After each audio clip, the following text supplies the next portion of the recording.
Il y a des choses que l'on n'oublie pas, des éléments qui évoquent indéniablement le passé sans qu'on puisse y réchapper. Parfois c'est douloureux, on voudrait l'éviter. Mais quand je suis ici, j'ouvre mon esprit à ces souvenirs, systématiquement. Cette chaise par exemple me rappelle mon papé. De la même manière qu'il tenait toujours ses mains dans son dos quand on partait en balade, il avait l'habitude de s'installer sur cette chaise et d'observer le jardin pendant des heures. Je sais pas vraiment ce qui lui passait par la tête dans ces moments-là. Est-ce qu'il repensait à sa vie, à la guerre, ou bien tout simplement à quels légumes planter dans le potager l'année suivante? J'aimais qu'il se mette toujours à cet endroit. J'aimais qu'il ait ses petites habitudes et qu'elles soient toujours les mêmes. J'aimais qu'il soit prévisible, comme un personnage rassurant sur lequel on peut toujours compter. En 2016, le papé nous a quittés. Nous étions tristes bien sûr, mais du haut de ses 99 ans et des poussières, nous savions tous qu'il avait vécu une vie bien remplie. Ce qu'il nous a laissé, en plus de ses souvenirs et du bonheur de repenser à sa joie de vivre et à son tempérament bien trempé, c'est ce lieu. Nous sommes à Bagnols-sur-Cèze, dans le Gard, une ville connue principalement pour son festival de reggae qui n'a plus lieu depuis 2022 et ses 2 disparitions inquiétantes autour de 2015. Mon arrière-grand-père est né ici, ma grand-mère est née ici, ma mère est née ici aussi, et moi, je suis née à Alès, c'est-à-dire pas ici mais vraiment pas loin. On se situe précisément à Sadurand. C'est un quartier qui n'en est un que de nom puisqu'il compte plus de champs de vignes que d'habitations. Juste à côté passe la Cèze, la rivière qui a donné son nom à la ville. Et nous voici, juste ici, au milieu, très discret, presque invisible sur la carte. Le cabanon.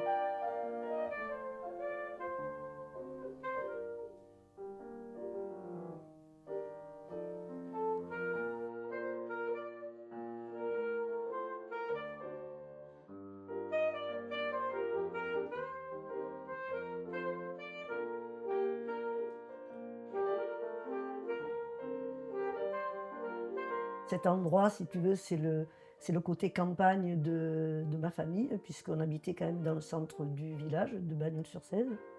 Et le côté campagne, c'est là où papa avait ses vignes et ses champs de cerisiers. Donc lui, il y venait régulièrement le soir parce que très rapidement, il a fait un grand potager qu'il arrosait avec l'eau du puits. Mais on y venait régulièrement les week-ends, quand on n'avait pas école, le jeudi, puisque c'était le jeudi à l'époque qu'on n'avait pas école. Papa, il avait une petite remorque qu'il attelait à son vélo. Et pour aller de la maison à la campagne, on était assises avec ma sœur dans la remorque et il nous trimbalait comme ça à travers, tu sais, le pont de la Cèze. Et quand il faisait très chaud, on se baignait dans la Cèze. Et le soir, on repartait à la maison après avoir pris un bon bain. C'est là que j'ai appris à nager d'ailleurs.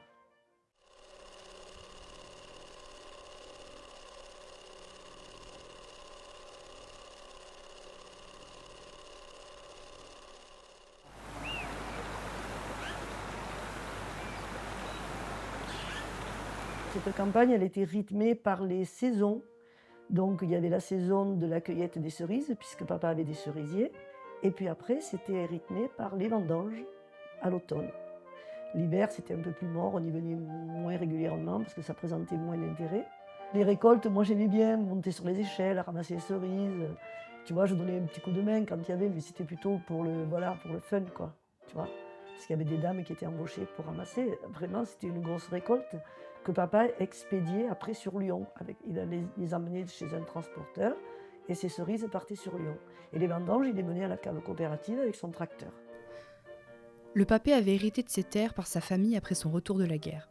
Ce terrain agricole, qui était dans la famille depuis le XVIIe siècle, lui servait d'apport financier supplémentaire pour soutenir sa famille sans pour autant être suffisant.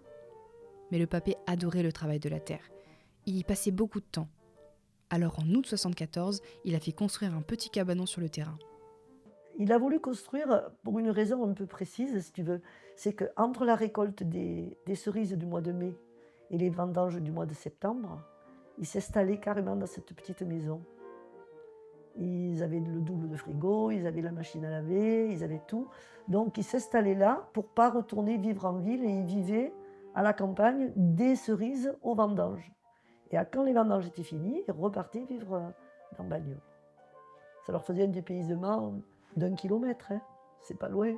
Mais au moins, ils étaient sur place pour les récoltes, tu vois. Papa, il aimait beaucoup la campagne, il aimait beaucoup le travail de la terre, tu sais. Donc pour lui, c'était hyper important de travailler cette campagne, tu vois. Il s'y plaisait beaucoup. Surtout qu'il travaillait à Marcoule, c'était pour subvenir aux besoins de sa famille. Mais son cœur, c'était plutôt la campagne et la terre. C'était un paysan d'origine, mon papa, tu vois.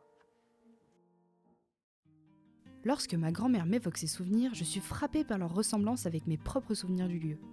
Les balades dans les champs à courir entre les vignes, les baignades dans la Cèze, j'ai bien connu ça moi aussi. Et c'est là que je me suis rendu compte qu'au fil des générations, nous partagions ces mêmes expériences de vie, ancrées dans un seul et même lieu, dans ce cabanon. Depuis aussi loin que je puisse m'en souvenir, c'est un endroit qui a bercé mon enfance. Il m'a vu grandir au fil des étés. Il m'évoque des grands rassemblements de famille, les bêtises sous les tentes avec mes cousins. J'aime bien l'évoquer comme une entité, un membre à part entière de la famille. Il a vu passer des amis, des amours, d'autres amis, d'autres amours. Il en a vu certains naître, d'autres nous quitter. Il nous a vus heureux, tristes, il nous a entendus rire, crier, s'engueuler, pleurer, chanter. Et comme nous, c'est un endroit qui a beaucoup évolué. C'est relativement stable, hein, le lieu de Sadurand. La construction la plus récente, tu as le cabanon proprement dit. Après, le papé avait dû agrandir un peu les garages là où il y a le tracteur là-bas pour arranger la 404 qui permettait de porter les cagettes aux grossistes pour l'expédition des cerises.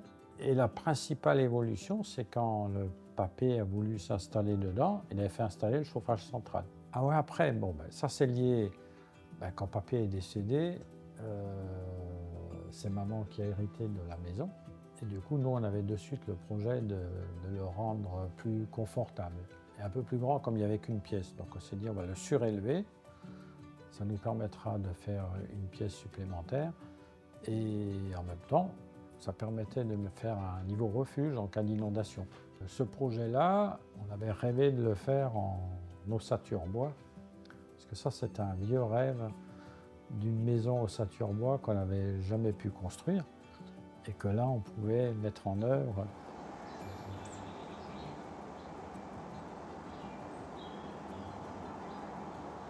Oui, Sadurand, c'est un peu de chez moi aussi, quoi. Parce que de chez moi, de mes racines en Alsace, mes parents sont morts, la maison a été vendue, donc en dehors de mes frères et sœurs, j'ai plus trop d'attaches en Alsace. Là, il y a une terre, et dans laquelle je me suis pas mal investi quand même. Ce que j'aime bien, c'est quand on arrive à sauvegarder des morceaux, quoi, des choses qui étaient plus ou moins bancales, qui avaient été laissées plus ou moins à l'abandon, et de pouvoir les restaurer, puis les refaire partir nouveau pour un paquet d'années. Ça, c'est quelque chose qui me plaît bien, quoi.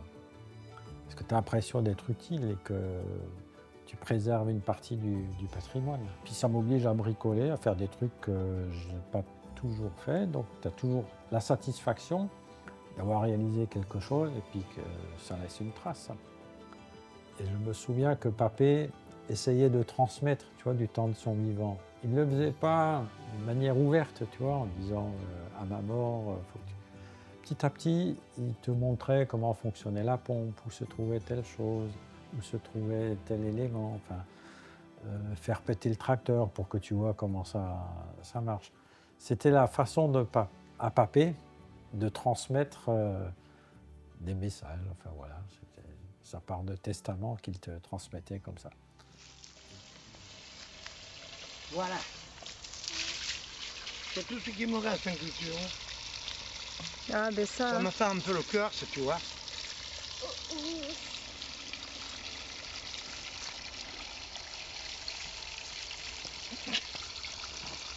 Eh oui, tu rentres, hein. Regarde, dis.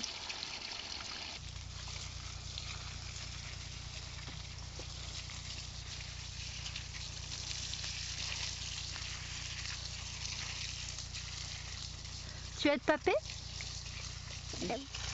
Colline.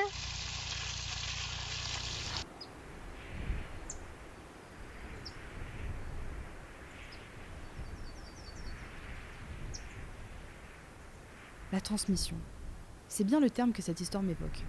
En me replongeant dans ces images d'archives, en me perdant dans ce flot d'images, de nostalgie et de souvenirs, je me suis sentie particulièrement reconnaissante. Je me suis trouvée chanceuse de pouvoir apprécier ces traces du passé. En recueillant les témoignages des personnes dont je suis le plus proche, j'ai appris tellement de choses. Moi qui pensais vraiment bien les connaître, j'ai découvert des facettes de leur histoire et de leur personne propre qui m'étaient encore inconnues. Et une fois encore, le cabanon est devenu le terrain d'une transmission indirecte, inconsciente et pourtant essentielle. Le premier souvenir qui me vient, c'est marquant quand même parce que c'était, tu sais, celui qui allait pouvoir être hissé sur le tracteur, quoi. La place avec papé. Ça, c'est un souvenir d'excitation, en même temps tu vois, un peu impressionné parce que c'était quand même, il le faisait marcher, tu vois. On était avec lui. Donc ça, ouais, ça c'est un souvenir qui m'a marqué avec mon frère. Quand on allait au cabanon, c'était un peu la récompense parce qu'il y avait toujours un truc à faire. Donc, il nous faisait arroser, il nous faisait, tu vois, balader, aller au bord de l'eau. Enfin, il y avait toujours un truc à faire au cabanon. C'est vraiment une ambiance, en fait, qui me revient à chaque fois quand je pense aux vacances. Moi, j'ai toujours fantasmé un peu sur l'idée de la maison de famille, la maison de campagne où tu te retrouves. Alors, le cabanon, c'est pas très grand, mais c'est l'extérieur aussi qui fait vivre le cabanon tel qu'il est, tu vois.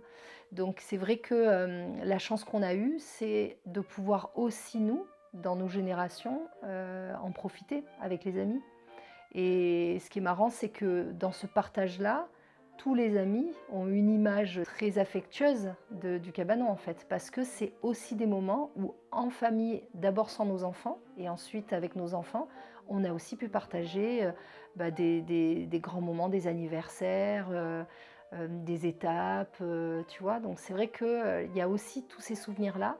Et c'est vrai que naturellement, quand on a envie d'organiser quelque chose, on pense au cabanon, quoi. Ce que j'aime bien, vraiment pour décrire l'ambiance qu'on peut avoir quand on partage ces moments-là sur le cabanon, c'est la sensation d'être le dedans, le dehors, que tout se mélange, tu vois. Ça circule, tu sors les meubles à l'extérieur, tu vois, tu envahis l'espace autour. Et toujours dans ce décor, les vignes. À l'époque, malheureusement, ça y est plus, mais quand il y avait les cerisiers, c'était quand même quelque chose.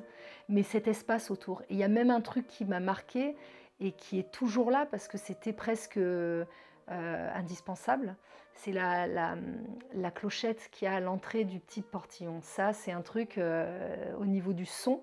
C'est tout de suite non seulement l'enfance, mais aussi on est au cabanon, ça y est, tout le monde investit, tout le monde est à l'aise. En fait, tout le monde se sent un peu chez soi, c'est ça qui est sympa au cabanon. Je pense que c'est vraiment un lieu d'attache pour la famille, pour les générations différentes.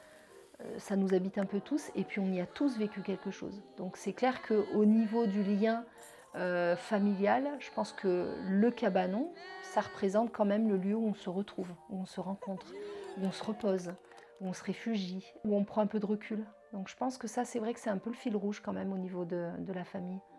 Mon grand frère et moi, on a beaucoup déménagé. Et le seul endroit de repère, c'est quand même le cabanon.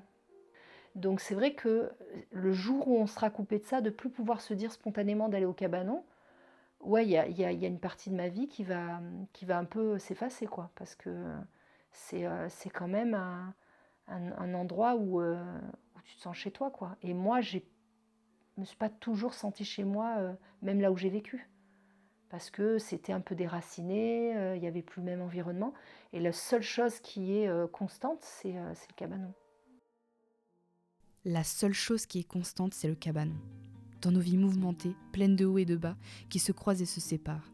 Dans nos vies si différentes les unes des autres, malgré les disputes, les réconciliations, les éloignements et les retrouvailles, telle une valeur constante, un pilier, un repère, une oasis, un refuge, le cabanon est là. Il est là sur toutes les photos, derrière tous ses souvenirs. Il est le théâtre de toutes les histoires qui s'y racontent et s'y écrivent. Un témoin actif malgré lui de l'histoire familiale, le cabanon est bien plus qu'une cabane en bois au milieu des vignes. Il incarne l'héritage de ma famille et habite les souvenirs de tous ceux qui ont posé les pieds de près ou de loin. Et même au cours de l'écriture et la réalisation de ce documentaire, en m'entourant d'une équipe pour mener ce projet à bien, le cabanon est devenu le terrain de nouvelles histoires et de nouveaux souvenirs. Le cycle semble se répéter, imperturbable et rassurant. Alors cela m'a frappée. Je pensais faire ce film surtout pour moi, pour ma famille, pour la mémoire de ceux qui me sont chers, pour le papé, en hommage à mes doux souvenirs d'enfance et tous ceux à venir. Mais en réalité, cette histoire très personnelle fait écho à tous, car nous avons tous un cabanon, car nous connaissons tous un lieu qui rassemble, un lieu qui nous inspire la chaleur et la sécurité, un lieu qui nous rassure, nous relie, qui nous évoque des souvenirs et qui en fait très souvent partie. Ce film rend hommage à ces lieux qu'on laisse trop souvent à l'arrière-plan de nos souvenirs quand ils en sont pourtant les acteurs indispensables. Car comme disait souvent le papé, pour créer des souvenirs, il faut une personne et un lieu. Le reste s'écrit tout seul.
Evening comes with a fading summer light. Twilight air drifting through the window, and you're asleep.